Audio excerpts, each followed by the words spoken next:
Good afternoon, wherever you are. It's a late Friday afternoon here. Really, really nice, kind of gentle, chill time of the week.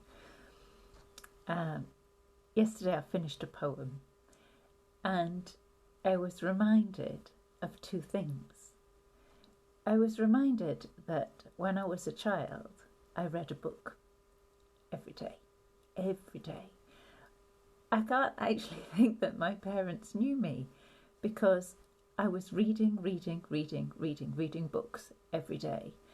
And I remember I read so many, and my dad would occasionally buy some for me. And one day he said, "I'm not buying you those books anymore." And they were horse and pony books or boarding school books or something like that. You know, a book that I would consume like a packet of biscuits.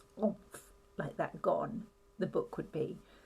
So he chose books for me, and that changed my reading from that point on. I had adult reading, and then I still kept reading and reading and reading. It's just that the books took me a week instead of a day, and so I was reminded of that. And I was also reminded that somebody had called me a scrapbook person. And it had felt really insulting when I was first told that I was a scrapbook.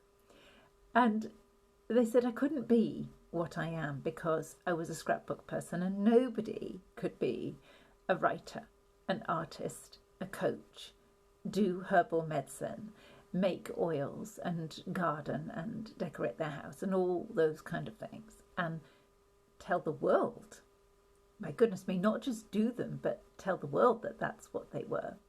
And I've decided that I can, because writing is therapy. Art is therapy. Making herbs, picking things, going outside is therapy. It's all good. It is all good. And a lot of it is a way of deeply expressing our emotions. And in a world where expressing our emotions is not seen as a good thing, we're to think from the mind and we're to be rational and we're not to feel, for goodness sake. But we do. We feel and we need to feel. And so I think that poems and art bring us to life. They make us feel alive.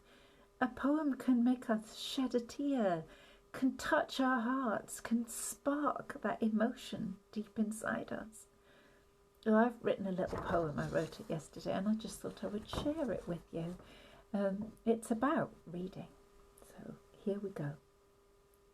I sleep, folded in the leaves of books, sup on their scents, lie on aged browned parchment, crisp, fresh linen, or well-thumbed, battered paper.